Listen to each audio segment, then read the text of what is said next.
In the opening scene, Donna and Michael watch a children's show together. Michael then gets up to look out the window.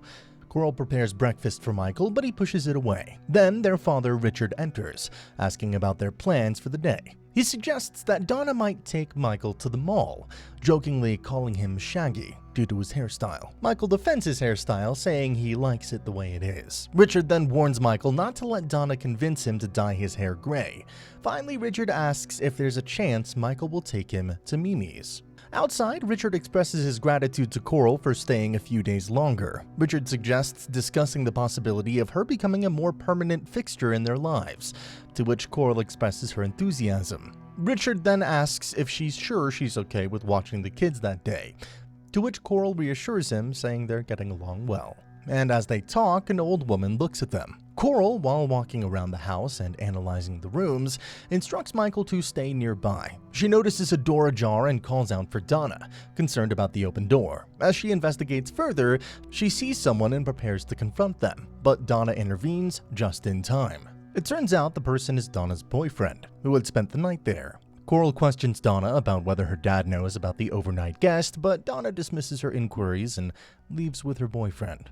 Coral sits, wearing a mask, when Richard enters the house and greets her. He then goes to the kids, addressing Michael first. Richard mentions that Coral has been making an effort with Michael and encourages him to try a bit harder with her. Michael expresses his desire for his mom to come home, but Richard reminds him of the current living arrangements. Richard then offers to take Michael to the store the next day to pick out flowers for their mom, as a surprise. Michael promises to do so, and Richard reminds them it's almost bedtime, giving them a time limit before sleep. In the living room, Richard discusses his work with Coral, mentioning charges of child abuse and falsifying public records.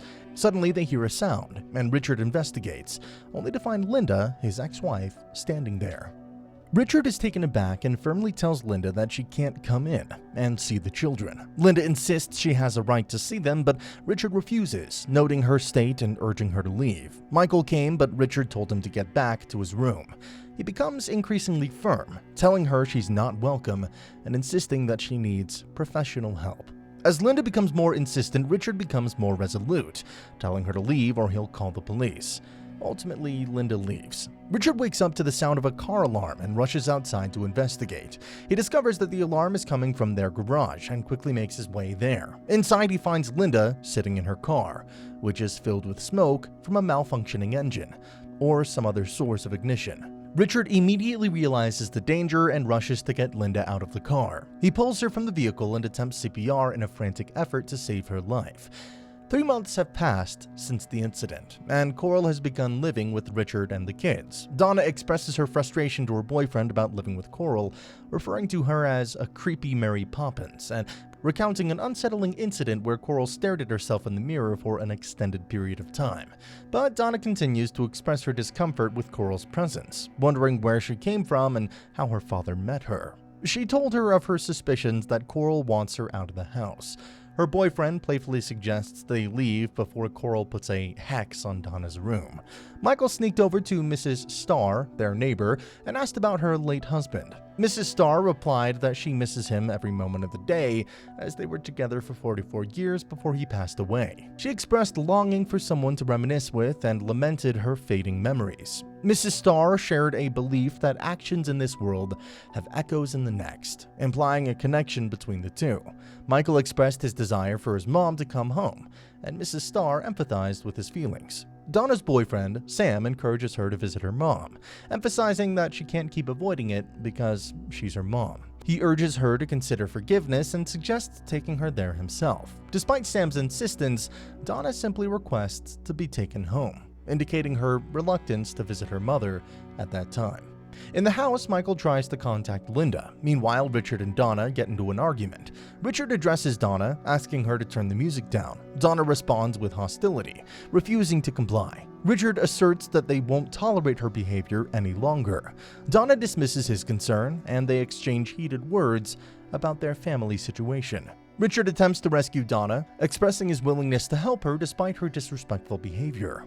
In their bedroom, Richard brings Coral a sonogram that she had forgotten downstairs. Coral informs Richard that the baby she's expecting is a boy.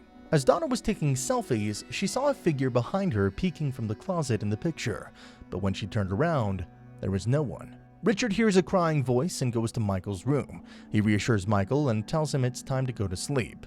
Michael expresses fear, claiming there's something under his bed, a monster that Coral made. Richard tries to dismiss Michael's fear, but when Michael insists, Richard reluctantly checks under the bed. He finds Michael there, and he's no longer in his bed. As he stands up, startled, a scary creature jumps on him. However, Richard then wakes up from what was just a dream. When Richard wakes up, he hears the smoke alarm going off and rushes to check. Coral appears wearing her mask, which startles him.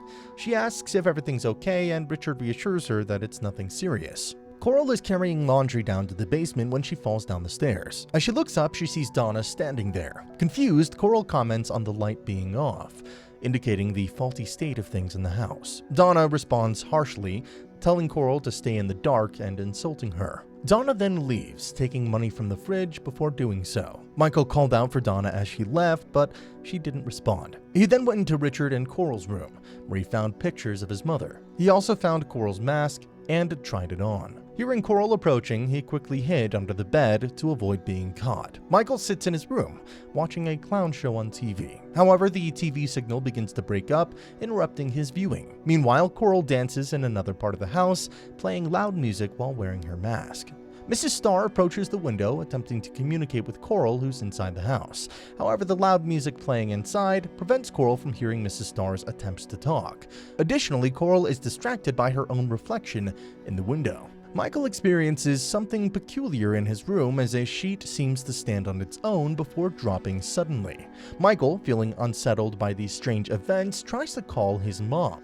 Meanwhile, Coral hears a sound and rushes to Michael's room, holding a knife for protection. However, she finds the room empty. Unaware that Michael is hiding in the closet, as Coral approaches it, there's a knock at the door. Donna becomes upset when she sees Sam talking to another girl at the party. She confronts him, asking who the girl is, and they start to argue. Sam tries to calm Donna down, but she continues to lash out, accusing him of being rude. Sam offers him a drink, but Donna refuses, expressing frustration and resentment. Michael, feeling scared, watches TV to distract himself. However, the clown on the screen begins to morph into something more sinister.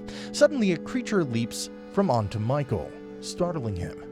Michael hears Mr. Starr's voice calling out to him repeatedly. Confused and frightened, he responds to the voice. Mrs. Starr's voice reassures him, advising him to stay away from the darkness and not to touch it. Michael questions what the darkness wants, but Mrs. Starr reassures him that it's not there for him. She reminds him of something she taught him, about the consequences of actions in the world. However, Mrs. Starr's voice fades away, leaving Michael desperately calling out for her. Coral hears footsteps and quickly hides, feeling apprehensive. Linda enters the house, causing Coral to remain concealed. Meanwhile, Donna also arrives at the house. Donna attempts to open the door but finds it locked. After finally gaining entry to the house, she invites her inside. Donna notices that Coral is wearing her mother's clothes, which unsettles her. When Donna sees Coral with a knife behind her back, she becomes alarmed and backs away cautiously. Despite Donna's reaction, Coral continues to follow her. Donna runs into the woods, and Coral follows her. In the forest, Coral catches up to Donna, and a struggle ensues over the knife. Tragically, Coral ends up stabbing Donna. In a panic, Coral calls Richard, desperately trying to explain what happened. She claims Donna was drunk and that she was merely trying to help, but she's clearly shaken and scared. Coral mentions an accident with a knife and implies that someone has been inside the house, causing chaos since Michael's incident. Richard tries to calm her down and understand the situation, but Coral's distress and confusion make it difficult. She expresses her fear for her baby, and Richard assures her that help is on the way. As Linda enters Michael's room, she tries to comfort him, telling him that everything's going to be okay. Richard's having flashbacks of Linda taking Michael to her car and filling it with smoke, claiming they're going on an adventure. Richard arrives just in time to witness the dangerous situation. He quickly springs into action, performing CPR on Michael to revive him and ensure his safety. It turns out, instead of Michael's mother committing suicide in their garage by herself, she brought Michael into the car too. All of the scenes of Michael were from a ghost's perspective, and Coral's, who didn't know how to process what she was experiencing. Inside his room, Michael witnesses Linda being dragged by an unseen force. Despite his efforts to save her, he finds himself unable to intervene effectively. Coral rushes outside to wait for Richard, who's driving fast to reach her. Tragically, in the haste to get to her, Richard ends up hitting Coral with his car. The whole movie concludes with a heart-wrenching scene where Richard kneels next to Coral, who's been struck by his car, and screams out in anguish.